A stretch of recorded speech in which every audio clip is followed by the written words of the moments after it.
ಸಚಿವ ಜಮೀರ್ ಅಹ್ಮದ್ ವಿರುದ್ಧ ಅಕ್ರಮ ಆಸ್ತಿ ಗಳಿಕೆ ಪ್ರಕರಣಕ್ಕೆ ಸಂಬಂಧಪಟ್ಟಂತೆ ಜಮೀರ್ ಕೇಸ್ನಲ್ಲಿ ನಟಿ ರಾಧಿಕಾ ಕುಮಾರಸ್ವಾಮಿಯನ್ನ ವಿಚಾರಣೆ ಮಾಡ್ತಾ ಇದ್ದಾರೆ. ಲೋಕಾಯುಕ್ತ ಪೊಲೀಸರಿಂದ ರಾಧಿಕಾ ತೀವ್ರ ಎನ್ಕ್ವೈರಿ. ಸಚಿವ ಜಮೀರ್ ಅಹ್ಮದ್ ವಿರುದ್ಧ ಅಕ್ರಮ ಆಸ್ತಿ ಗಳಿಕೆ ಪ್ರಕರಣಕ್ಕೆ ಸಂಬಂಧಪಟ್ಟಂತೆ ಜಮೀರ್ ಕೇಸ್ನಲ್ಲಿ ನಟಿ ರಾಧಿಕಾ ಕುಮಾರಸ್ವಾಮಿ ವಿಚಾರಣೆಯನ್ನ ಮಾಡ್ತಾ ಇರುವಂತದ್ದು. ಲೋಕಾಯುಕ್ತ ಪೊಲೀಸರಿಂದ ರಾಧಿಕಾ ತೀವ್ರ ಎನ್ಕ್ವೈರಿ. 2.5 ಕೋಟಿ ಆರ್ಥಿಕ ವ್ಯವಹಾರಕ್ಕೆ ಸಂಬಂಧಪಟ್ಟಂತೆ ರಾಧಿಕಾ ಎನ್ಕ್ವೈರಿಯನ್ನ ಮಾಡ್ತಾ ಇರುವಂತದ್ದು. ಈ ಹಿಂದೆಯೂ ಕೂಡ 2019ರಲ್ಲಿ ಐ ಮಾನಿಟರಿ ಅಡ್ವೈಸರಿ ಕಂಪನಿ ದಾಳಿಯನ್ನ ಮಾಡಿತ್ತು. ಇನ್ನು ಅದೇ ರೀತಿಯಾಗಿ ಸಚಿವ ಜಮೀರ್ಗೆ ಸಾಲವನ್ನ ಕೊಟ್ಟಿದ್ದಾಗಿ ರಾಧಿಕಾ ಇಲ್ಲಿ ಒಪ್ಪಿಕೊಂಡಿದ್ದಾರೆ. ಹೀಗಾಗಿ ಪೊಲೀಸರ ಎದುರು ಹಾಜರಾಗಿ ರಾಧಿಕಾ ಸ್ಪಷ್ಟನೆಯನ್ನ ಕೊಡುವ ಸಾಧ್ಯತೆ ಇದೆ. ಶಮಿಕಾ ಎಂಟರ್ಪ್ರೈಸಸ್ ಹೆಸರಲ್ಲಿ ಸಿನಿಮಾವನ್ನ ನಿರ್ಮಾಣ ಮಾಡಿದ್ದೆ. ಸಿನಿಮಾದಿಂದ ಬಂದ ಹಣದಲ್ಲಿ ಸಚಿವರಿಗೆ 2 ಕೋಟಿ ಸಾಲವನ್ನ ಕೊಟ್ಟಿದ್ದೆ. ತಮ್ಮ ಹೇಳಿಕೆಗೆ ಪೂರಕ ದಾಖಲೆಯನ್ನ ಸಲ್ಲಿಸುವಂತೆ ರಾಧಿಕಾಗೆ ಈಗ ಲೋಕಾಯುಕ್ತ ಅಧಿಕಾರಿಗಳು ಪ್ರಶ್ನೆ ಮಾಡಿರುವಂತದ್ದು. ಹಣದ ಕುರಿತು ಈಗಾಗಲೇ ದಾಖಲೆಯನ್ನ ಕೊಡುವುದಾಗಿ ರಾಧಿಕಾ ಸ್ಪಷ್ಟನೆಯನ್ನ ಕೊಟ್ಟಿದ್ದಾರೆ. ಸಚಿವ ಜಮೀರ್ ಅಹ್ಮದ್ ವಿರುದ್ಧ ಅಕ್ರಮ ಆಸ್ತಿ ಗಳಿಕೆ ಪ್ರಮಾಣ ಪ್ರಕರಣಕ್ಕೆ ಸಂಬಂಧಪಟ್ಟಂತೆ ಜಮೀರ್ ಕೇಸ್ನಲ್ಲಿ ಈಗ ರಾಧಿಕಾ ಕುಮಾರಸ್ವಾಮಿ ಅವರನ್ನ ವಿಚಾರಣೆ ಮಾಡ್ತಾ ಇದ್ದಾರೆ.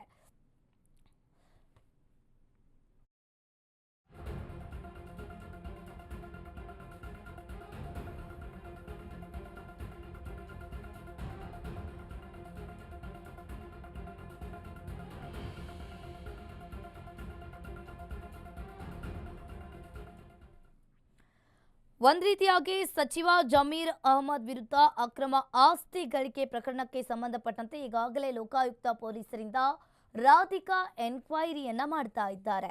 ಸಚಿವ ಜಮೀರ್ಗೆ ಸಾಲ ನೀಡಿದ್ದ ಕೇಸಲ್ಲಿ ವಿಚಾರಣೆ ಆಗ್ತಾ ಇರುವಂತದ್ದು. 2.5 ಕೋಟಿ ಹಣದ ದಾಖಲೆಯನ್ನ ನೀಡಲು ಸೂಚನೆಯನ್ನ ನೀಡಿದ್ದಾರೆ.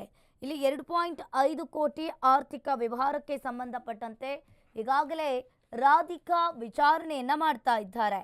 ಈ ಹಿಂದೆಯೂ ಕೂಡ ಜಮೀರ್ ಅಹ್ಮದ್ಗೆ 2 ಕೋಟಿ ಸಾಲವನ್ನ ನೀಡಿದ್ರು ರಾಧಿಕಾ ಅನ್ನೋದು ಗೊತ್ತಾಗ್ತಾ ಇದೆ. ವಂಚಕ ಕಂಪನಿ ಜೊತೆ ನಂಟು ಹೊಂದಿದ್ದ ಆರೋಪದ ಮೇಲೆ ಇಲ್ಲಿ ದಾಳಿಯನ್ನ ಮಾಡ್ತಾ ಇರುವಂತದ್ದು. ಸಚಿವ ಜಮೀರ್ಗೆ ಸಾಲ ಕೊಟ್ಟಿದ್ದಾಗಿ ರಾಧಿಕಾ ಈಗಾಗಲೇ ಒಪ್ಪಿಕೊಂಡಿದ್ದಾರೆ. ಹೀಗಾಗಿ ಪೊಲೀಸರ ಎದುರು ಹಾಜರಾಗಿ ರಾಧಿಕಾ ಸ್ಪಷ್ಟನೆಯನ್ನ ನೀಡಿರುವಂತದ್ದು. ಸಿನಿಮಾದಿಂದ ಬಂದ ಹಣದಲ್ಲಿ ಸಚಿವರಿಗೆ 2 ಕೋಟಿ ಸಾಲವನ್ನ ಕೊಟ್ಟಿದ್ದೆ ಅಂತ ಹೇಳ್ತಾ ಇದ್ದಾರೆ. ಹಾಗಾದ್ರೆ ಏನಿದು ಪ್ರಕರಣ ಅನ್ನೋದನ್ನ ನೋಡ್ತಾ ಹೋಗೋಣ. ಸಚಿವ ಜಮೀರ್ ಮನೆ ಮೇಲೆ ಇಡಿ ಅಧಿಕಾರಿಗಳು ಈಗ ದಾಳಿಯನ್ನ ನಡೆಸಿದ್ದಾರೆ. ಇಡಿ ವರದಿಯನ್ನ ಆಧರಿಸಿ ಎಸಿಬಿ ಪ್ರಕರಣವನ್ನ ದಾಖಲಿಸಿಕೊಂಡಿತ್ತು. ಹಾಗೆ ಎಸಿಬಿ ರದ್ದುಗೊಂಡ ಬಳಿಕ ಈಗ ಪ್ರಕರಣವನ್ನ ತನಿಖೆ ಲೋಕಾಯುಕ್ತಕ್ಕೆ ಹಸ್ತಾಂತರಿಸಿದೆ. ಜಮೀರ್ ವಿರುದ್ಧ ಅಕ್ರಮ ಆಸ್ತಿ ಸಂಪಾದನೆಯ ಬಗ್ಗೆ ಈಗಾಗಲೇ ತನಿಖೆ ಆಗ್ತಾ ಇದೆ. ಇನ್ನು ಸಚಿವ ಜಮೀರ್ ಸೇರಿ ರಾಧಿಕಾರಿಂದ 2 ಕೋಟಿ ಸಾಲವನ್ನ ಪಡೆದಿದ್ದಾಗಿ ಜಮೀರ್ ಅಹ್ಮದ್ ಹೇಳಿದ್ದಾರೆ. ಈ ಬಗ್ಗೆ ರಾಧಿಕಾಗೆ ನೋಟಿಸ್ ಅನ್ನ ನೀಡಿ ಸ್ಪಷ್ಟನೆಯನ್ನ ಕೊಡಿ ಅಂತ ತಿಳಿಸಿರುವಂತದ್ದು. ಹೀಗಾಗಿ ಲೋಕಾಯುಕ್ತ ಪೊಲೀಸರ ಎದುರು ಹಾಜರಾಗಿ ಸ್ಪಷ್ಟನೆಯನ್ನ ನೀಡ್ತೀನಿ ಅಂತ ಹೇಳಿದ್ದಾರೆ. ಲಕ್ಕಿ ಸಿನಿಮಾದಲ್ಲಿ ನಾನು ಹಣ ಹೂಡಿಕೆ ಮಾಡಿದ್ದೆ ಎಂದಿರುವ ರಾಧಿಕಾ ಶಮಿಕಾ ಎಂಟರ್ಪ್ರೈಸಸ್ ಹೆಸರಿನಲ್ಲಿ ಸಿನಿಮಾವನ್ನ ನಿರ್ಮಾಣವನ್ನ ಮಾಡಿದ್ದೆ. ಸಿನಿಮಾದಿಂದ ಬಂದ ಹಣದಲ್ಲಿ ಸಚಿವರಿಗೆ 2 ಕೋಟಿ ರೂಪಾಯಿಯನ್ನ ಸಾಲವನ್ನ ಕೊಟ್ಟಿದ್ದೆ ಅಂತ ಹೇಳಿದ್ದಾರೆ. ರಾಧಿಕಾ ಕುಮಾರಸ್ವಾಮಿ ಹೇಳಿಕೆಯನ್ನ ಈಗಾಗಲೇ ಪೊಲೀಸರು ಕೂಡ ದಾಖಲಿಸಿಕೊಂಡಿರುತ್ತಾರೆ. ತಮ್ಮ ಹೇಳಿಕೆಗೆ ಪೂರಕ ದಾಖಲೆಗಳನ್ನು ಸಲ್ಲಿಸುವಂತೆ ರಾಧಿಕಾಗೆ ಸೂಚನೆಯನ್ನ ನೀಡಿರುವಂತದ್ದು. ಈ ಬಗ್ಗೆ ಹೆಚ್ಚಿನ ಡೀಟೇಲ್ಸ್ ಅನ್ನ ನೀಡ್ತಾರೆ ನಮ್ಮ ಪ್ರತಿನಿಧಿ ಅಭಿಷೇಕ್ ಜೈಶಂಕರ್ ನೇರ ಸಂಪರ್ಕದಲ್ಲಿ ಜಾಯಿನ್ ಆಗಿದ್ದಾರೆ. ಅಭಿಷೇಕ್, ಈಗ ನೋಡ್ತಾ ಇರಬಹುದು ಸಚಿವ ಜಮೀರ್ಗೆ ರಾಧಿಕಾ ಅವರು ಸಾಲವನ್ನ ಕೊಟ್ಟಿದ್ದಾಗಿ ಈಗಾಗಲೇ ಒಪ್ಪಿಕೊಂಡಿದ್ದಾರೆ. ಹೀಗಾಗಿ ಪೊಲೀಸರ ಎದುರು ಹಾಜರಾಗಿ ರಾಧಿಕಾ ಅವರು ನಾನು ಸ್ಪಷ್ಟನೆಯನ್ನ ಕೊಡ್ತೀನಿ ಅಂತ ಹೇಳ್ತಾ ಇರುವಂತದ್ದು. ಏನಿದೆ ಇದ್ರ ಬಗ್ಗೆ ಹೆಚ್ಚಿನ ಡೀಟೇಲ್ಸ್?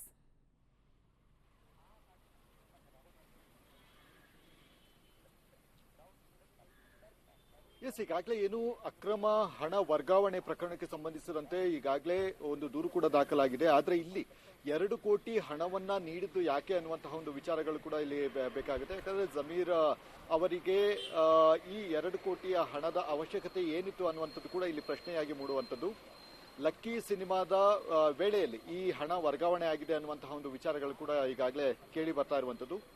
ಇಲ್ಲಿ ಬೇಸಿಕ್ ಆಗಿ ನೋಡೋದಾದ್ರೆ ಕೆಲವೊಂದು ಬಿಸ್ನೆಸ್ ಮ್ಯಾನ್ಸ್ ಆಗಿರಬಹುದು ಮತ್ತೆ ಇನ್ನಿತರ ವ್ಯಕ್ತಿಗಳಾಗಿರಬಹುದು ಟ್ಯಾಕ್ಸ್ಗಳನ್ನ ಡಿಡಕ್ಟ್ ಆಗೋದಕ್ಕೆ ಮತ್ತೆ ಟ್ಯಾಕ್ಸ್ ಪ್ರಾಬ್ಲಮ್ ಆಗುತ್ತೆ ಅನ್ನುವಂತಹ ಕಾರಣದಿಂದಾಗಿ ಸಾಲವನ್ನ ತೆಗೆದುಕೊಳ್ಳುವಂತಹ ಮುಖಾಂತರ ನಾನು ಸಾಲವನ್ನ ನೀಡಿದ್ದೀನಿ ಸಾಲವನ್ನ ಪಡ್ಕೊಂಡಿದ್ದೀನಿ ಅನ್ನುವಂತಹ ರೀತಿಯಲ್ಲಿ ಅದನ್ನು ತೋರಿಸಿಕೊಳ್ಳೋದಕ್ಕೆ ಒಂದಷ್ಟು ಈ ರೀತಿಯಾದಂತಹ ವ್ಯವಹಾರಗಳನ್ನ ಅಂದ್ರೆ ಹಣದ ವ್ಯವಹಾರಗಳನ್ನ ಸಾಲವಾಗಿ ಪಡೆದುಕೊಂಡಿದ್ದೀನಿ ಅನ್ನುವಂತಹ ಒಂದು ಹೇಳಿಕೆಗಳನ್ನು ನೀಡೋದಕ್ಕೆ ಈ ರೀತಿಯಾದಂತಹ ವ್ಯವಹಾರಗಳು ನಡೆಯುತ್ತೆ. ಈ ರೀತಿಯಾದಂತಹ ವ್ಯವಹಾರಗಳು ಜಮೀರ್ ಮತ್ತು ರಾಧಿಕಾ ಕುಮಾರಸ್ವಾಮಿ ಅವರ ನಡುವೆ ನಡೆದಿದೆ ಅನ್ನುವಂಥದ್ದು ಕೂಡ ಈಗ ಲೋಕಾಯುಕ್ತ ಅಧಿಕಾರಿಗಳು ಪರಿಶೀಲನೆ ನಡೆಸುವಂತಹ ಒಂದು ಕೆಲಸಗಳನ್ನು ಕೂಡ ಮಾಡ್ತಾ ಇದ್ದಾರೆ. ಹೀಗಾಗಿ ಸದ್ಯ ಈ ಒಂದು ಅಕ್ರಮ ಹಣ ವರ್ಗಾವಣೆ ಅಡಿಯಲ್ಲಿ ಪ್ರಕರಣ ಏನು ದಾಖಲಾಗಿದೆ. ಈಗ ಸದ್ಯ ರಾಧಿಕಾ ಕುಮಾರಸ್ವಾಮಿ ಅವರು ಬಂದು ಅವರ ಒಂದು ಸ್ಪಷ್ಟನೆಯನ್ನು ಕೂಡ ಕೊಟ್ಟಿರುವಂಥದ್ದು. ಆ ಸ್ಪಷ್ಟನೆಯ ಬಳಿಕ ಈಗ ನಂತರ ನೋಟಿಸ್ ಅನ್ನ ನೀಡಿ ಜಮೀರ್ ಅವರಿಗೂ ಕೂಡ ಒಂದು ನೋಟಿಸ್ ಅನ್ನು ನೀಡಲಾಗುತ್ತೆ. ಅವರು ಕೂಡ ಈ ಒಂದು ಹಣದ ವ್ಯವಹಾರದ ಬಗ್ಗೆ ಸ್ಪಷ್ಟನೆಯನ್ನು ನೀಡಬೇಕಾದಂತಹ ಒಂದು ಅಗತ್ಯತೆ ಇದೆ ಅಂತ ಹೇಳ್ಬೋದಾಗಿದೆ. ಈಗ ಸದ್ಯ 2 ಕೋಟಿ ಹಣವನ್ನ ಯಾವ ಉದ್ದೇಶಕ್ಕಾಗಿ ತೆಗೆದುಕೊಂಡಿದ್ದಾರೆ ಅನ್ನುವಂಥದ್ದು ಕೂಡ ಇಲ್ಲಿ ಬಹು ಮುಖ್ಯವಾದಂತಹ ಒಂದು ಅಂಶಗಳಾಗಿರುತ್ತೆ. ಯಾಕಂದ್ರೆ ಇದಕ್ಕೆ ಯಾವುದೇ ರೀತಿಯಾದಂತಹ ಟ್ಯಾಕ್ಸ್ ಡಿಡಕ್ಟ್ ಕೂಡ ಆಗಿರದೆ ಈ ಹಿನ್ನೆಲೆಯಲ್ಲಿ ಆಗಿಲ್ಲ ಅನ್ನುವಂತಹ ಒಂದು ಕಾರಣದಿಂದಾಗಿ ಈ ರೀತಿಯಾದಂತಹ ಒಂದು ಕ್ರಮವನ್ನ ಕೈಗೊಳ್ಳೋದಕ್ಕೆ ಮುಂದಾಗಿರುವಂಥದ್ದು. ಬಹುದೊಡ್ಡ ಮೊತ್ತ ಆಗಿರುವಂತಹ ಕಾರಣದಿಂದಾಗಿ ಸಹಜವಾಗಿಯೇ ಇದರ ಬಗ್ಗೆ ಪ್ರಶ್ನೆ ಮೂಡುವಂತಹ ಒಂದು ಇದು ಕಾರಣಗಳಾಗಿರುತ್ತೆ. ಹೀಗಾಗಿ ಸದ್ಯ ಮುಂದಿನ ಹಂತದಲ್ಲಿ ಮತ್ತೆ ಜಮೀರ್ ಅವರಿಗೆ ಒಂದು ನೋಟಿಸ್ ಅನ್ನು ನೀಡಿ ಅವರಿಂದ ಕ್ಲಾರಿಫಿಕೇಶನ್ ತೆಗೆದುಕೊಳ್ಳುವಂತಹ ಕೆಲಸಗಳನ್ನು ಕೂಡ ಮಾಡಲಾಗುತ್ತೆ. ಅಕಸ್ಮಾತ್ ಈ ಹಿಂದೆ ಏನಾದರೂ ಜಮೀರ್ ಅವರು ಅವರಿಗೆ ಚಿತ್ರ ನಿರ್ಮಾಣದ ವೇಳೆ ಹಣವನ್ನ ಏನಾದರೂ ಕೊಟ್ಟಿದ್ದಾರಾ ಅನ್ನುವಂಥದ್ದು ಕೂಡ ಇಲ್ಲಿ ಪ್ರಶ್ನೆ ಆಗುತ್ತೆ. ಯಾಕಂದ್ರೆ ಲಕ್ಕಿ ಅನ್ನುವಂತಹ ಒಂದು ಚಿತ್ರವನ್ನ ನಿರ್ಮಿಸಿದಂತಹ ಸಂದರ್ಭದಲ್ಲಿ ಹಣದ ವ್ಯವಹಾರಗಳು ಆಗಿರಬಹುದು ಅನ್ನುವಂತಹ ಒಂದು ಅನುಮಾನಗಳು ಕೂಡ ವ್ಯಕ್ತವಾಗಿರುವಂತಹ ಒಂದು ಕಾರಣದಿಂದಾಗಿ ಈಗ ಸದ್ಯ ಇದರ ಬಗ್ಗೆ ಕೂಲಂಕುಷವಾದಂತಹ ಒಂದು ಪರಿಶೀಲನೆ ನಡೆಸುವಂತಹ ಒಂದು ಕೆಲಸಗಳನ್ನು ಲೋಕಾಯುಕ್ತ ಅಧಿಕಾರಿಗಳು ಮಾಡಲಿದ್ದಾರೆ ಅಂತಾನೆ ಹೇಳ್ಬೋದಾಗಿದೆ. ಸದ್ಯ ಈ ಒಂದು 2 ಕೋಟಿ ಅಕ್ರಮ ಹಣಕ್ಕೆ ಸಂಬಂಧಿಸಿದಂತೆ ಆ ಹಣದ ಮೂಲ ಯಾವುದು ಅಂದ್ರೆ ರಾಧಿಕಾ ಕುಮಾರಸ್ವಾಮಿ ಅವರಿಗೆ ಆ ಹಣದ ಮೂಲ ಯಾವುದು ಅನ್ನುವಂಥದ್ದು ಕೂಡ ಇಲ್ಲಿ ಸ್ಪಷ್ಟವಾಗಿ ತಿಳಿದುಕೊಳ್ಬೇಕಾದಂತಹ ಒಂದು ಅಗತ್ಯತೆ ಲೋಕಾಯುಕ್ತ ಅವರಿಗೆ ಇದೆ ಅಂತಾನೆ ಹೇಳ್ಬೋದಾಗಿದೆ. ಆ ಹಣವನ್ನ ಅಂದ್ರೆ ಅವರಿಗೆ ಯಾವ ಮೂಲದಿಂದ ಈ ಹಣ ಬಂತು ಮತ್ತು ಆ ಮೂಲದಿಂದ ಬಂದಂತಹ ಹಣವನ್ನ ಯಾಕೆ ಜಮೀರ್ ಅವರಿಗೆ ಟ್ರಾನ್ಸ್ಫರ್ ಅನ್ನ ಮಾಡಿದ್ರು, ಇಲ್ಲಿ ಟ್ಯಾಕ್ಸ್ಗಳ ಏನಾದರೂ ಡಿಡಕ್ಟ್ ಆಗಿದೆಯಾ ಅಥವಾ ಬೇರೆ ರೀತಿಯಾದಂತಹ ಅಂದ್ರೆ ಹಣದ ಮೂಲ ಇಲ್ಲದೆ ಈ ಹಣವನ್ನ ವರ್ಗಾವಣೆ ಮಾಡಲಾಗಿದೆಯಾ ಅನ್ನುವಂಥದ್ದು ಕೂಡ ಇಲ್ಲಿ ನೋಡ್ಬೇಕಾಗುತ್ತೆ. ಯಾಕಂದ್ರೆ ಆದಾಯದ ಒಂದು ಸ್ಲಿಪ್ಗಳು ಕೂಡ ಬೇಕಾಗುತ್ತೆ. ಅಂದ್ರೆ ಅವರ ಮಂತ್ಲಿ ಎಷ್ಟು ಆದಾಯ ಇರುತ್ತೆ, ವರ್ಷಕ್ಕೆ ಎಷ್ಟು ಆದಾಯ ಇರುತ್ತೆ, ಆ ವರ್ಷಕ್ಕೆ ಆದಾಯವನ್ನ ಈ 2 ಕೋಟಿಗೆ ವ್ಯಾಲ್ಯೂ ಮಾಡಿ ನಂತರ ಅದನ್ನ ಇದು ಮಾಡ್ತಾರೆ ಅನ್ನುವಂಥದ್ದು ಕೂಡ ಅದು ಕಾದ್ ನೋಡ್ಬೇಕಾಗಿದೆ. ಅಂದ್ರೆ ಕ್ಲಾರಿಫಿಕೇಶನ್ ತೆಗೆದುಕೊಳ್ತಾರೆ. 1 ವರ್ಷದ ಆದಾಯ 2 ಕೋಟಿ ಇದ್ದಂತಹ ಸಂದರ್ಭದಲ್ಲಿ ಸಹಜವಾಗಿ ಅದಕ್ಕೆ ದಾಖಲಾತಿಗಳನ್ನು ಕೊಡಬೇಕಾಗುತ್ತೆ. ಅಕಸ್ಮಾತ್ 2 ಕೋಟಿಗಿಂತ ಕಡಿಮೆ ಇದ್ದಂತಹ ಸಂದರ್ಭದಲ್ಲಿ ತಕ್ಷಣ ಈ ರೀತಿಯಾದಂತಹ ಹಣ ಎಲ್ಲಿಂದ ವರ್ಗವಾಗಿದೆ ಅನ್ನುವಂತಹ ಒಂದು ವಿಚಾರಗಳನ್ನು ಕೂಡ ಲೋಕಾಯುಕ್ತ ಅಧಿಕಾರಿಗಳು ಪರಿಶೀಲನೆ ನಡೆಸುವಂತಹ ಒಂದು ಕೆಲಸಗಳನ್ನು ಕೂಡ ಮಾಡ್ತಾ ಇದ್ದಾರೆ. ಹೀಗಾಗಿ ಸದ್ಯ ಈ ಅಕ್ರಮ ಹಣ ವರ್ಗಾವಣೆ ಹಿನ್ನೆಲೆಯಲ್ಲಿ ಲೋಕಾಯುಕ್ತ ಅಧಿಕಾರಿಗಳು ಸಾಕಷ್ಟು ಒಂದು ತನಿಖೆಯನ್ನು ನಡೆಸ್ತಾ ಇದ್ದಾರೆ. ಮತ್ತೆ ಮುಂದಿನ ಹಂತದಲ್ಲಿ ನೋಟಿಸ್ ಅನ್ನು ನೀಡಿ ವಿಚಾರಣೆ ನಡೆಸುವಂತಹ ಸಾಧ್ಯತೆಗಳು ಕೂಡ ತೀರಾ ಹೆಚ್ಚಿದೆ. ಥ್ಯಾಂಕ್ ಯು ಅಭಿಷೇಕ್ ನಿಮ್ಮೆಲ್ಲ ಮಾಹಿತಿಗೆ. ನೀವು ಕೂಡ ನೋಡ್ತಾ ಇರ್ಬೋದು, ಲೋಕಾಯುಕ್ತ ಪೊಲೀಸರಿಂದ 2.5 ಕೋಟಿ ಆರ್ಥಿಕ ವ್ಯವಹಾರಕ್ಕೆ ಸಂಬಂಧಪಟ್ಟಂತೆ ಈಗಾಗಲೇ ಲೋಕಾಯುಕ್ತ ಅಧಿಕಾರಿಗಳು ವಿಚಾರಣೆಯನ್ನ ಮಾಡ್ತೀನಿ ಅಂತ ಹೇಳ್ತಾ ಇರುವಂಥದ್ದು.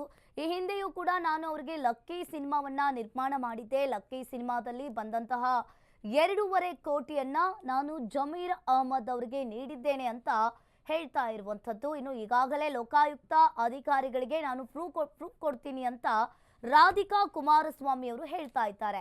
ಈಗಾಗಲೇ ಶಮಿಕಾ ಎಂಟರ್ಪ್ರೈಸಸ್ ಹೆಸರಲ್ಲಿ ನಾನು ಸಿನಿಮಾವನ್ನ ನಿರ್ಮಾಣ ಮಾಡಿದ್ದೆ, ಸಿನಿಮಾದಿಂದ ಬಂದ ಹಣದಲ್ಲಿ ಸಚಿವರಿಗೆ ನಾನು 2 ಕೋಟಿ ಸಾಲವನ್ನ ಕೊಟ್ಟಿದ್ದೆ, ತಮ್ಮ ಹೇಳಿಕೆಗೆ ಪೂರಕ ದಾಖಲೆಯನ್ನ ಸಲ್ಲಿಸುವಂತೆ ರಾಧಿಕಾಗೆ ಸೂಚನೆ ನೀಡಿದ್ದಾರೆ ಲೋಕಾಯುಕ್ತ ಅಧಿಕಾರಿಗಳು.